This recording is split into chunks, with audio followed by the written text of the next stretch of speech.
Hello and welcome to Charity's Treasures. Today's category is missionary messages. Today's theme is Joseph Smith, Job, and Us. Influencer is still Candance Owens, even though we won't be speaking too much about her today. Title is Correlations. The subject is the dark force of despair. And the question is there a dark force that wants you to fail? I didn't have an episode last week because I was running a race and I was gone in Salt Lake for 3 days and I just didn't have any time. So I almost didn't have time today, but here I am. So I talked last time about how Joseph Smith saw God and how before God came, Satan came to bind his tongue, and how Joseph thought basically that he was going to die in that moment because that force was so strong and he felt like he was in despair. In this episode, we're going to talk about some experiences that I had. I want you to think about times in your life when this has happened to you. Maybe not the same way as Joseph, but similar ways, because I believe that this happens to many people. Satan comes to you, and you might not realize it's him, but there's this force, right, that tries to stop you from doing what you must do. And he might come to us in different ways because we have different circumstances and because we have different personalities. Just as God comes to us, Satan also comes to us. Just as God tries to help us go forward, Satan attempts to hold us back. This literally is his job, to hold us back and prevent us from achieving the goals and things that we want to achieve in life. In this episode, I'm going to share a few experiences. And as I do, I want you to think about your experiences so far this year, because I have a feeling that many of us have had experiences that have been trying, and we've had tribulations and things going on in our lives. I want you to think about your afflictions. Now, your afflictions and troubles are going to be different than mine because I have different goals. Job and Joseph had different goals. Candance has different goals. We all have different goals that we're trying to achieve. Some of us might have similar goals, but think about the goals that you want to achieve. My goal this year was to participate in races, right? Particularly, my first race was a triathlon in March, the end of March. And my whole goal was to participate in 5 races this year. But there were evil powers that wanted to prevent me from participating in these races, especially this first race, okay? I really don't have any idea why Satan didn't want me to run my first race. I knew God did want me to run it, and he proved that to me through my daughter, which I will explain in next week's episode. What afflictions are you going through, and why might Satan be attempting to stop you from reaching your goals? Why is he attempting to prevent you from reaching a specific goal? And why is your failure so important to him? I want you to think about this week, and next week, I want you to think about this week, and next week we're going to talk about the conversation specifically between God and Job and how that relates to our experiences. My experiences. I talked about how I broke my rib at the end of December and how I got bit by a dog and how everything was going wrong that week. I also talked about how I saw the hawk after the end of a horrible week and how that gave me like this positive sign. At the beginning of January, I began to feel my glands being swollen. I was like, really? As I felt my glands, I decided that I was going to ignore the situation. I decided that I don't need any more problems because I have physical goals to reach. I am talking about the goals of running races this year. I needed to be in shape. I needed to be strong enough to run these races.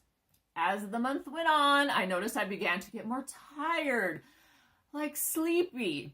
By the end of January, I was feeling a lot better with my rib, but I realized I was extremely tired. I remembered that my daughter in 2024 had gotten mono. I realized that I had mono. I came to find out that this was something that was going around. I have never been so tired in my life. After the last week in January, all I wanted to do was sleep. I would get my workout in, which was very difficult because I was so sleepy. And I would try to get as much work in as I could, but basically any time I had that was left over, I wanted to sleep. And I had lots of goals. I had goals on my website. I had goals on writing my books. I had so many goals I wanted to achieve. But all I wanted to do was sleep. I couldn't think good enough to try to edit my books and things like that. And it's not like it's a restful sleep. You may sleep for 10 hours, but you wake up and you're not rested. This was a very frustrating time for me. I had a race coming up in March, and I had other goals that I needed to spend time on, and I didn't know if I was going to be able to run this race. I did decide that no matter what, I would run the race. I might be halfway dead, but I'm still going to run the race. But this is not all that happened to me. When February came around and it was almost Valentine's Day, I was thinking that maybe a miracle would happen. I was thinking that maybe I would be like Snow White or Sleeping Beauty, and maybe a handsome prince would come and wake me up from my deep, debilitating sleep. And I would feel so much better and have so much more light. This is not what happened, though.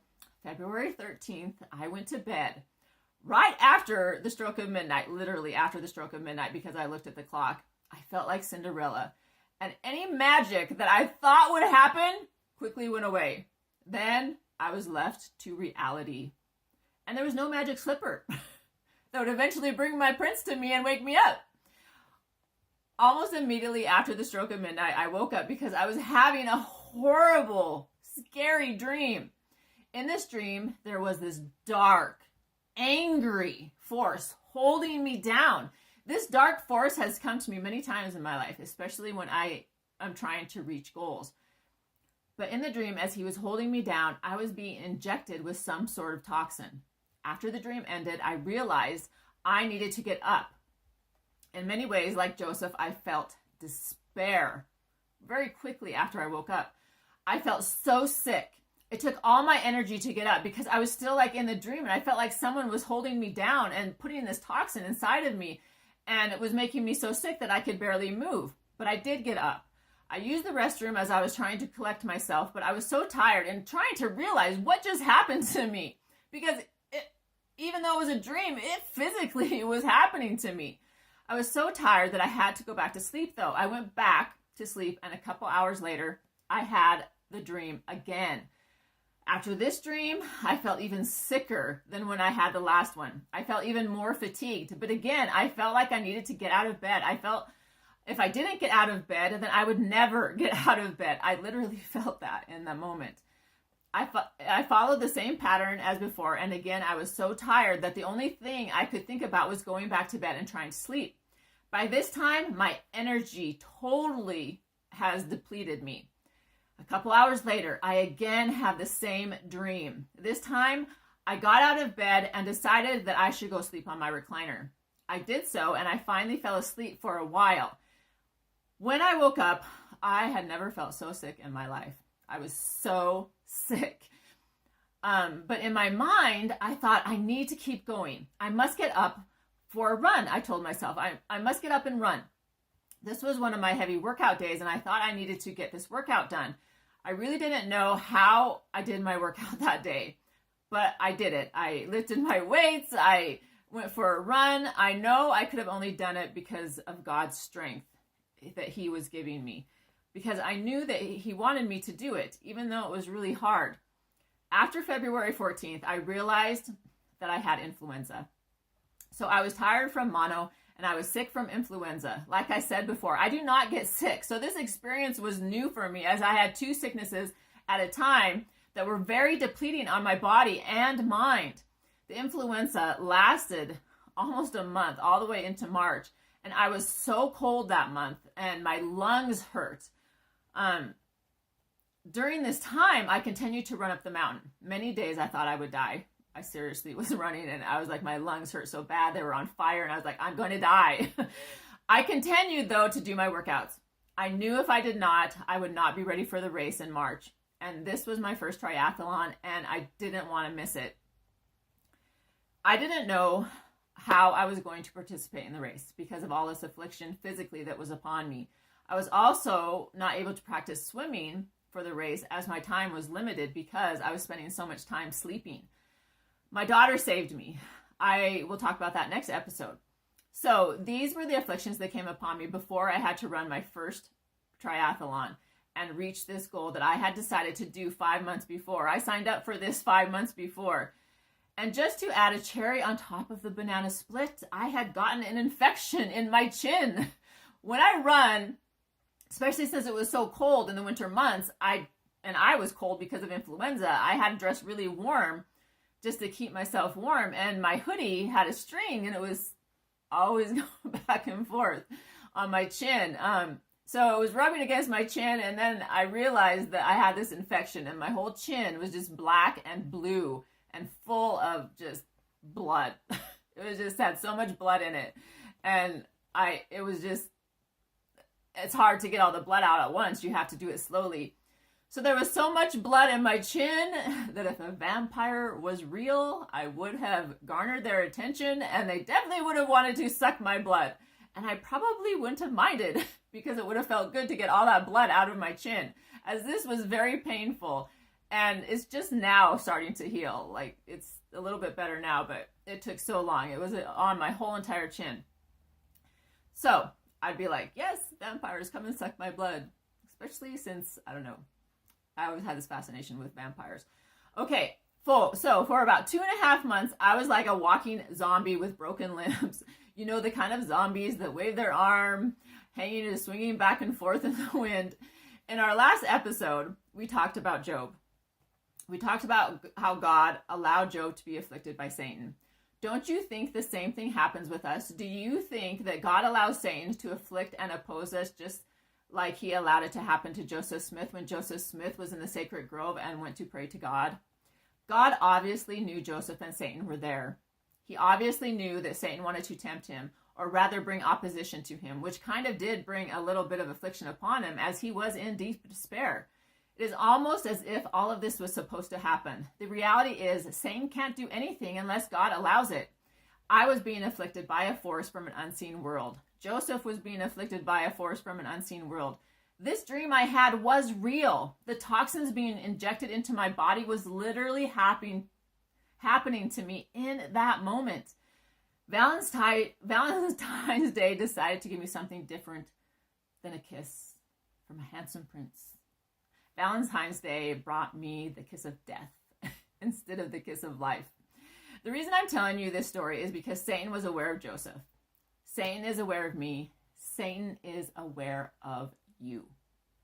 He is aware of all the things you want to achieve. He is aware that God wants to give you strength, courage, consistency, determination, and so many other good things and so many other good gifts. Satan wants you to fail. God wants you to succeed. Satan wants you to fall backwards. God wants you to step forward. God helped me by giving me strength to keep running and working out. And this was not a human strength that I could do on my own. I needed to depend on God. God was giving me his strength because I didn't have the strength to keep going.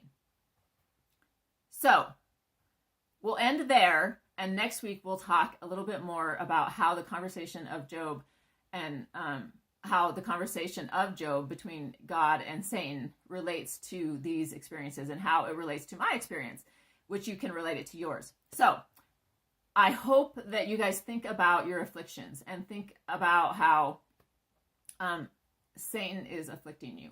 And it is a real thing and how we need to overcome that. And we will learn next week a little bit more how to do that. So thank you for listening. I hope you enjoyed this episode of Missionary Messages, and I will see you next week. Bye, everybody.